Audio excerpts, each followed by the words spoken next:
This war did not spring up on our land. This war was brought upon us by the children of the Great Father who came to take our land without a price, and who, in our land, do a great many evil things. This war has come from robbery, from the stealing of our land. The American Indian is of the soil, whether it be the region of forests, plains, pueblos, or mesas. He fits into the landscape, for the hand that fashioned the continent also his surroundings, feelings and sensitivities to determine where energy goes, bringing aliveness up from the earth and from the sky, putting it in and giving it out from the heart. Being Indian is an attitude, a state of mind, a way of being in harmony with all things and all beings. It is allowing the heart to be the distributor of energy on this planet, to allow feelings and sensitivities to determine where energy goes, bringing aliveness up from the earth and from the sky, putting it in and giving it out from the heart. It was supposed that lost spirits were roving about everywhere in the invisible air, waiting for children to find them. If they searched long and patiently enough, the spirit sang its spiritual song for the child to memorize and use when calling upon the spirit guardian as an adult.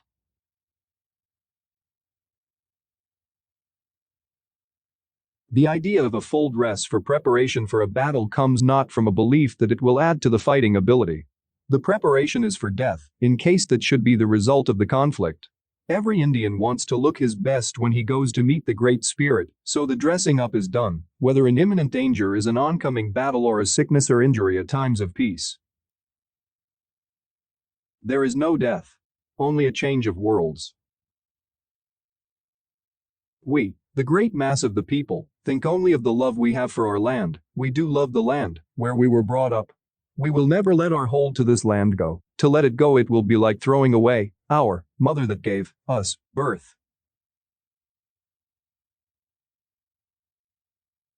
When a white army battles Indians and wins, it is called a great victory, but if they lose, it is called a massacre. If you talk to the animals, they will talk with you, and you will know each other. If you do not talk to them, you will not know them, and what you do not know, you will fear. What one fears, one destroys. We are now about to take our leave and kind farewell to our native land, the country the Great Spirit gave our fathers. We are on the eve of leaving that country that gave us birth. It is with sorrow we are forced by the white man to quit the scenes of our childhood. We bid farewell to it and all we hold dear. When it comes time to die, be not like those whose hearts are filled with the fear of death, so when their time comes they weep and pray for a little more time, to live their lives over again in a different way. Sing your death song, and die like a hero going home. The land is sacred. These words are at the core of your being. The land is our mother, the rivers our blood. Take our land away and we die. That is, the Indian in us dies. We learn to be patient observers like the owl. We learned cleverness from the crow, and courage from the jay, who will attack an owl 10 times its size to drive it off its territory. But above all of them rank the chickadee, because of its indomitable spirit. I have seen that in any great undertaking, it is not enough for a man to depend simply upon himself. Once I was in Victoria, and I saw a very large house. They told me it was a bank, and that the white men placed their money there to be taken care of, and that by and by they got it back with interest.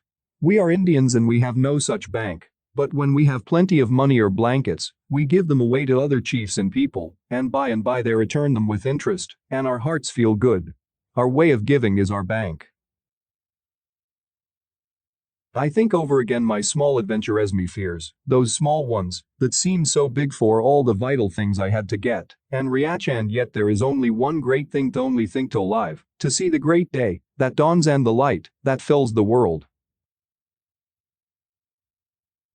We must protect the forests for our children, grandchildren and children yet to be born.